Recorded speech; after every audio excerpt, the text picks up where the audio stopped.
ఇక కాళేశ్వరం అక్రమాల కేసులో ఇంకొక కీలక పరిణామం జరగబోతుందని వార్తలు అయితే వస్తున్నాయి.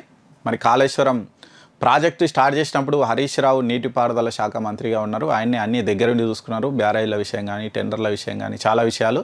మరి ఈ నేపథ్యంలో కాళేశ్వరం అక్రమాలపై విచారణ జరుపుతున్నటువంటి కమిషన్ హరీష్ రావును రేపో మాపో విచారణకు పిలిచే అవకాశం ఉంది అని న్యూస్ అయితే వచ్చింది.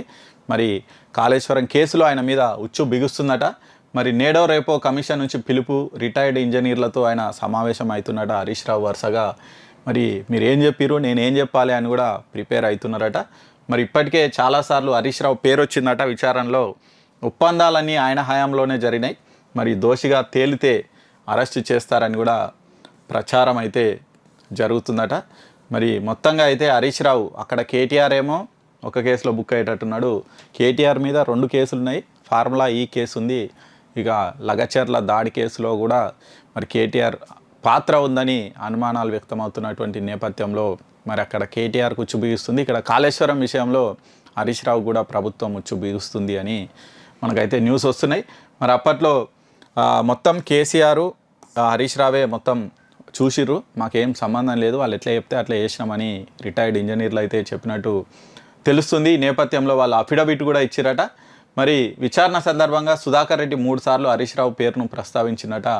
దీంతో తనను కూడా విచారణకు పిలుస్తారని హరీష్ రావు ఫిక్స్ అయ్యారట. అందుకే 2-3 రోజులుగా ఎమ్మెల్యే క్వార్టర్స్లో ఇరిగేషన్ ఇంజనీర్లు, రిటైర్డ్ చీఫ్ ఇంజనీర్లు, గతంలో విచారణకు హాజరైన వారితో ఆయన మంతనాలు సాగించారట. అసలు కమిషన్ ఏం అడుగుతుంది, దేని మీద ఎక్కువగా ఫోకస్ చేసింది, ఒకవేళ నన్ను విచారణకు పిలిస్తే దేని మీద నేను సమాధానం ఇవ్వాలి అని మరి ప్రిపేర్ అయితే అవుతున్నారట. మరి ఏం జరుగుతుంది అనేది చూడాలి. మాజీ సీఎం కేసీఆర్ విచారణ కూడా జరిగే అవకాశం ఉందట. కాకపోతే హరీష్ రావును విచారించిన తర్వాత ఆయన కూడా విచారిస్తారని సమాచారం అయితే వస్తుంది. మరి మొత్తంగా ఇక్కడ చూస్తే కాళేశ్వరం మాత్రం చాలా టైట్గా ఫిక్స్ చేస్తున్నట్టు కనిపిస్తుంది ప్రభుత్వం. మరి ఎందుకంటే కాళేశ్వరం పేరు 1,00,000 కోట్లు ఖర్చు పెట్టిరు కాళేశ్వరానికి. మరి ఆ కాళేశ్వరం ఇప్పుడు పనే చేస్తలేదు.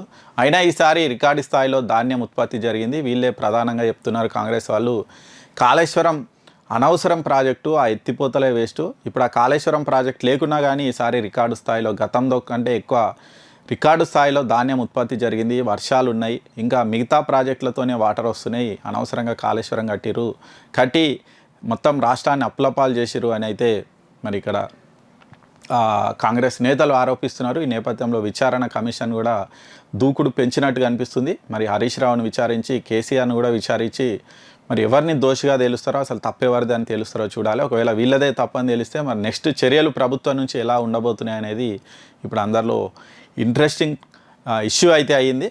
మరి ఇక్కడ హరీష్ రావు, అక్కడ కేటీఆర్ ఇద్దరిని అరెస్ట్ చేస్తారా, అసలు ఏంటి, ఒకవేళ నిజంగానే వాళ్ళని అరెస్ట్ చేస్తే పార్టీ భవితవ్యం ఏంటి అనేది కూడా బీఆర్ఎస్ శ్రేణులు అయితే ఆందోళన చెందుతున్నటువంటి పరిస్థితి మనకు కనిపిస్తుంది.